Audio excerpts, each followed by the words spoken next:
to Saxthorpe Farms and a few jobs to get done.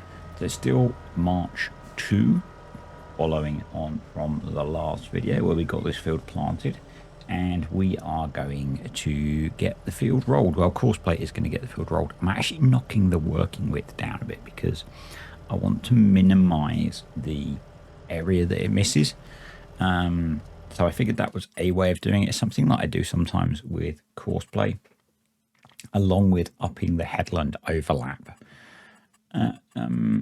Yeah, it just kind of minimizes the missed bits, and I wanted to do that on this job. So thinking about it, I should have probably forced it to run along the long edge of the field, so it rolled in the same direction as the planting, but it really doesn't matter that much. And not the biggest fan of rolling, so I figured I would do it this way because I want to tackle ploughing the cornfield. I do enjoy a bit of ploughing, probably unusual, but we're going to get that done. So using enhanced vehicle GPS at the moment, spoiler alert, and we've got out the Banderanti, which I couldn't use for contracts because it didn't count as ploughing for contracts, but it does plough. So we're gonna use it for this because it's got a slightly wider working width than our normal ploughs, and it means we can run 2 jobs at once and at least make a start on getting this field ready. There's a lot of planting to do in April, so it seemed to make sense to get this field ploughed. Does mean we're going to have to destroy the bale bunker as well, but seeing as it's just made of straw bales, that shouldn't be a problem. We can just knock those down and we'll be good. So yeah, it's getting back to normal now, at least in terms of schedule. My head is still screwed. What day is this video going out? I'm trying to get a doctor's appointment, but not for today. So I've got quite a busy start to the week. So I'm going to try and get a doctor's appointment for later on in the week because the medication is really not working. So I'm now on kind of 7 days of having reoccurring everyday migraines and non-stop headaches. So yeah, it is not fun at all, but it's at the point today where I feel like doing stuff, so I'm doing stuff. Those of you that have expressed concern, I appreciate it. Kind of rest assured that if I don't feel up to doing stuff, I won't be doing it. And you've probably noticed that some things had faded away. I haven't done a Terra Life Alpha stream in quite a while. And I did stop the Timberborn videos as well. I'm hoping to bring those back soon. And basically I'm trying to minimize the things that are hard, and streaming's hard, so yeah. Not sure what happened here. The steering seemed to get locked up. Yes, I do remember. I managed to turning on headland mode, and it was turning it the wrong way. So yeah, that was fun.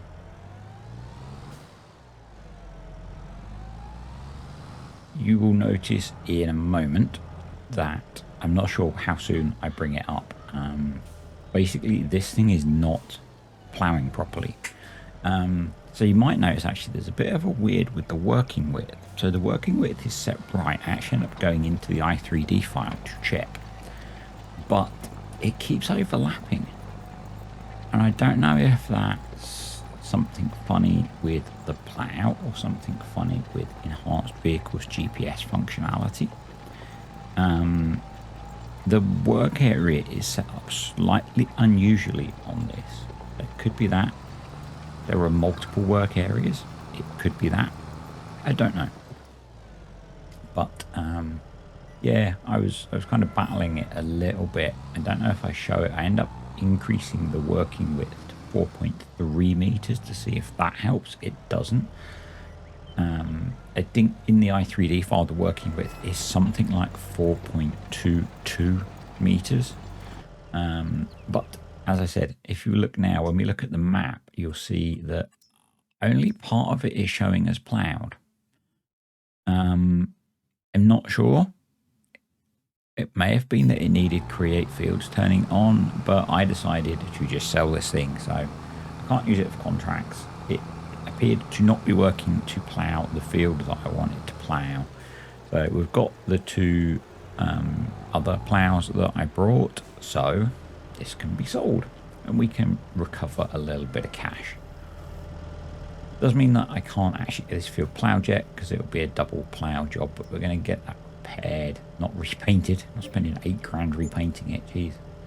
We'll get it repaired and then we can sell it for 25,000, nearly 26. And then the sales on here were killing me. So there was this Rotzel Mash, which we don't have the horsepower for, but would be really nice. But just look, Series 8 TTV, 40% off, 287 horsepower. Very nice. Series 8 TTV, 43% off. It's like, seriously, how much it, and we're not going to stop here. No, the game is not finished teasing me. The plough was tempting, but how about another Series 8 TTV? This time was 58% off. I could not justify it. But 3, in fact I think there are 4. I know the other one crops up later on. A 6 series crops up as well. It's just like, really, game, how much can you tease me with tractors? But we're at the point, I think, where I don't need another tractor. We need to focus on buying more land with the money that we earn. So I do have a bunch of contracts accepted to do on here, which will probably be the next video because we've got a bit of March left by the time I finish, I think. But yeah, it's like, really, how much.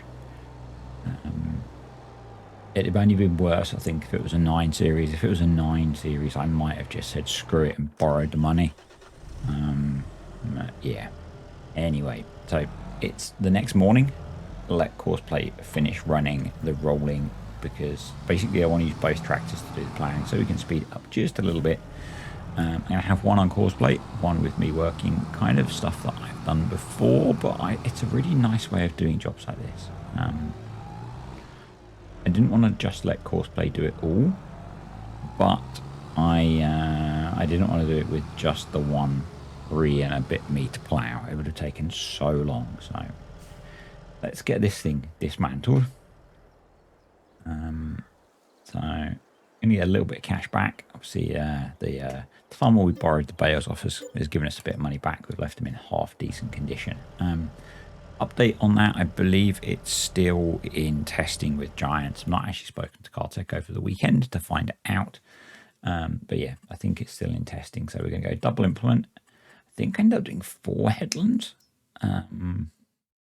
Starting the center, obviously, smooth headland corners, kind of pretty standard.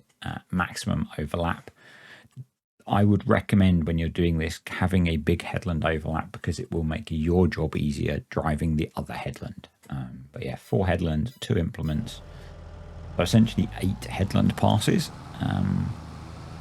Gives us plenty of room to turn around, makes that nice and easy. And I'm going to stick this one. I should have probably put this on the right hand path, only because I think it would have looked better. Because I was chasing in the gaps rather than creating new, but it worked just fine. It worked absolutely fine. And what it did mean is I could use the line from this tractor to set up GPS, and I have swapped over. You'll notice that the HUD has changed. I dropped enhanced vehicle because in the tutorial video that I did that came out yesterday, enhanced vehicle doesn't do offsets particularly well, or not as well as, sorry, yeah, enhanced vehicle does not do offsets as well as VCA. So I've got VCA on here now, kind of reverted to the one that I'm most comfortable with for doing this job, which just requires a little bit more thought with the GPS setup. So we've got a heading of 340 degrees. That's just why I tabbed back, just so we can make sure that we're running on the same one. And there we go. It's auto picked up the width just fine, which is cool. This is another one actually where actually you can't for plows. If you're doing seeding or cultivating or something like that, it's potentially worth setting the courseplay working width and a tick lower, so that again you've just got a bit of margin for how accurate you need to be doing your job. But we're just going to get VCA set up. We can then rotate the course to be on 340. There we go, and just need to shuffle that a little bit, and it looks like we are good, so we can get going. So it's a really, I think if you've got the kit, it's a really good way of making a job like ploughing a pretty big field just a bit more tolerable. So it's going to take courseplay just over an hour to do its work. It means it's going to take me about the same job. Otherwise, you know, you either need a much bigger tractor with a much bigger plough. I mean, even if we were using the Banderanti, that was a 4.3 metre, so it would have taken longer than this job. So you either need a bigger tractor, much bigger tractor with a much bigger plough, or something like this. And I think this looks cool, and it gives a nice visual effect. And I think it's the sort of thing that that farmers would do if they need to plough a big field and they don't necessarily have a quad track and a 6 metre plough. I guess they'd do two ways. They'd either take 2 days or whatever to do the ploughing, or they would do this and have a couple of tractors working in the field. Probably with the scale of farm that this is, they probably have a couple of tractors working in the field, you know. This is the only field we need to plough, which is a bonus. So everything else is fine, and we do have a direct drill and it works as a direct planter. So in theory, we can just crack on with getting the other 3 fields planted. I think we've got 3 fields that we need to get planted. You can see the ploughing is working just fine now, which is a bonus. Yeah, I think we've got 3 fields to plant. So I haven't decided yet what I'm going to do about planting, whether we just, you know, kind of eat the fact that it's going to take a while with the 6 metre planter and seeder. Whether because we've got a variety of crops to plant, so I could just buy a, you know, the main unit, so the bit that the seed hopper and distributor and stuff, so that we can run the seeder and the planter at the same time, and I can have 2 fields going at once. That's an option. I've not decided yet. We'll see. I might just, you know, just get it done, and it'll take a few days. It's the reality of doing this kind of job, so that will be fine. So this map has had I don't know if FSB has submitted it yet, but he has had to update this map because it uses buildings that were from Lancey Boy, and if you are not aware, he has pulled all of his mods off of Mod Hub. He has currently quit Farm Sim, and so there was a whole lot of stuff going on about that last week, which I don't remember if I commented on particularly or not in a video. My view, either way, is someone should not have to deal with harassment over a mod. And essentially, I think that's what it came down to. People were DMing him and being incredibly rude, and you shouldn't have to deal with that. And he took the decision that he was done with it. So, yeah, I guess he may come back after a break. He may not. But yeah, Farms and Briscoe's I think he's had to update the Oaks as well. In fact, I'm pretty sure he has, and I think that is on his itch site in updated form. I think at the moment he's just removed them as a required mod. I believe with the Oaks, if you got the Lancey's mods, A, don't delete them, but B, I think the version with them included is available on his itch site still. So I think there's both. I haven't checked, but just from conversations on his Discord, I think both are available. So yeah, I know there was a map that released the day he pulled them that instantly had to be updated. It's a shame, but, you know, it's what happens when bits of the community can't be nice, you know. I did talk about it somewhere, but it might not have been on a video for the patrons. Actually, the bit that frustrated me about this, and I'm going to stop talking about it in a minute, is the number of comments that I saw that said things like he should toughen up, or he should power through it, or stuff like that. You should not need to toughen up for a hobby. You should not need to power through for a hobby. And the people that think that need to adjust their attitude. Yeah. That's enough of waffling about that. I think, let's talk about something else. I've fallen in a bit of a YouTube rabbit hole today, which is completely random. Actually, there's a couple that I watched. Someone's uploaded some shorts of Farm Sim Through the Ages, and I think it went back to 2009. All the game's changed a bit. And the very early ones almost look like mobile games, and I guess that's just the evolution of PC graphics and the game in general. But that was kind of cool because maybe not obviously, I started playing FS with FS19, so never played 17. I think I might have seen some videos of 17. I think I don't know, it must have been 19. So yeah, I thought it was just really cool seeing the evolution of the game, and how different stuff looks. Some stuff looks really similar, which is quite worrying. I think there was an FS15 shot of them driving up towards some rock texture. The rock texture looked like at least FS19, the same still. So it was a little bit, but yeah,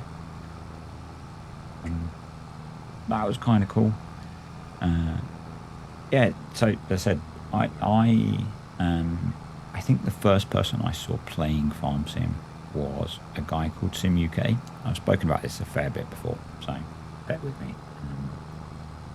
And he was trying to do, I think it was FS19, he was trying to do pigs with seasons, and he didn't really know what he was doing, I don't think. And I remember watching it thinking, because I just used to like watching his videos. I remember watching it thinking, I'm not sure that game's for me, you know. And then I think YouTube served up Daggerwin, and I watched some Daggerwin stuff in FS19. I think he was playing on Peterfield, something like that. And really enjoyed it and got hooked from there. So yeah. See, I think this looks really cool. I managed to catch up the other tractor, but I just think this setup looks so good. And then the other YouTube rabbit hole that I fell into today was car repossessions in the US. And that's quite interesting. Actually, it was more originally the tech that interested me, because they had these hydraulic arms on the back of pickup trucks, so they didn't even have to get out of the truck. They could back up, lift them up, and go. Seems pretty sensible. And then there was an interesting one. It was not from the perspective of the repossessor. It was the repossessee, who was a YouTuber. Who I think did stuff with exotic cars. He had like 7 exotic cars that he'd brought with this finance company, and the repo guy had picked up this Porsche Carrera GT, I think it was, and he was like, but I'm not late on any of my payments, why are they doing this? He was adamant that there was no reason they should have taken it. And then in the kind of follow-up at the end, it turned out he was late in payments on at least 1 car, and the finance company were there to repossess as many of them as they could. And I think they took almost all of them. And it's like the excuses they were giving for him not having made the payment were week in my mind. You know, but so that was kind of interesting seeing it from that perspective. But yeah, I used to watch. Well, we went through a little phase of watching. I don't know if you guys have heard of or have what or did watch Lizard Lick Towing. That was funny. That was funny. You know, just I don't know how much of that was real, but you know, rednecks repossessing stuff was quite funny. It was. We didn't do much this weekend, really. I guess, yeah, by the time you see this, it's not going to be close to the weekend. But when my dad had carpal tunnel surgery done last week, so I went over to see my parents on Sunday, and on Saturday was not feeling great, basically. So I didn't really do very much. I think I played this. I recorded the stuff you're watching. So, yeah. But onto the headlands now. And annoyingly, the other guy is running the plough, what I think is the wrong way. I end up swapping it over. It doesn't make any difference because it's the same working width, obviously. I didn't initially think of that or have the confidence to make the swap. After the first headland, I do swap over to so that I can run in the furrow of the previous plough, because it is an in furrow plough. So yeah, and I've switched on create fields, which does bite me a little bit at the end, but we need create fields on to get through. In fact, I need to switch create fields on still to get through the it's amazing actually that a plough can get through concrete. That's pretty impressive, with no residue left. But yeah, so we need create fields on to get through that, but we kind of screw the boundary of the field up a little bit. Spoiler alert. So yeah, I've switched the plough over. This is so much easier, just from a driving point of view, to just run in the furrow. There are some bits that get missed. I go back and tidy them up at the end. I think it's because I lost a track where the tractor on Courseplay earlier did that weird loop and ploughed that random bit in. I kind of lost track of where I needed to be a couple of times coming around this corner. The rest of it was fine. It was just that little bit. Yeah, almost done. We've ploughed in most of the bit that the Banderanti failed to do, and it ploughed just fine. Obviously it was ploughing just fine when we did the first bit, so I have no idea why that didn't work. I've used it in the past, but maybe not in 22.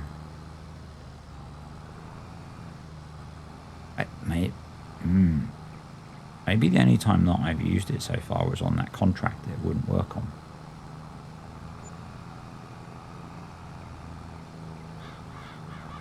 Yeah, I think that might be the case, actually. I think that might be the case. Well, not case, Banderanti, but you know what I mean.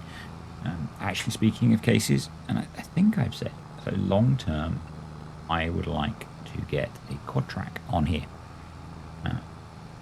I think it would be fun. I think it's pretty realistic. I posted a picture on Discord over the weekend. I think it was over the weekend, from one of the farming Facebook pages that Facebook recommends to me, and that was a quad track with an Amazon cedar on the back, in a farm in certainly the east of, I think it was east of England, might have been northern England. So yeah, it's kit that they run in the UK. I think I'm going to stick with Horst in terms of field kit where I can, but yeah, I think for a bigger tractor, obviously I'm going to stick mostly with Deutz, but the biggest Deutz we can get is the 9 series, and I would like to get some much bigger kit eventually. It would be nice to have like that Lemkin plough and that kind of thing, so I think it will just make some of the big field work jobs easier, particularly as we end up owning more and more land. So harvest is underway in the UK. I guess if you watch the likes of Ollie Vlogs, you will have seen that over the weekend. I saw a fair bit of combining going on, which was kind of cool. Mainly from driving past fields on dual carriageway, so I didn't actually get close to any of them. But yeah, it was kind of cool. So you can see here I've kind of destroyed some of the field boundary, and this is where I realise. Yeah, the local farms haven't started combining, or very local. So I'm hoping it's been a bit wet. It's been a bit wet this weekend, so I'm guessing they are waiting for dry weather because the crops look ready. But yeah, I knew this was going to happen as well. As soon as I stopped course play, I could not get it to continue with the plough the side that it was. I don't think it matters because obviously we're going around tidying up. So in the end, I just let it run, and we will eat the little bit it changes. It's not a big deal. Yeah, you can see we've lost some of the field boundary. Just means we can plant more crop, more profit. It's only a very tiny bit, so we've done a pretty good job of getting. There's not really many missed bits. I'm not too worried about the odd little tiny piece. Having stressed about it with rolling the field, with ploughing, as long as we get most of it, it's fine.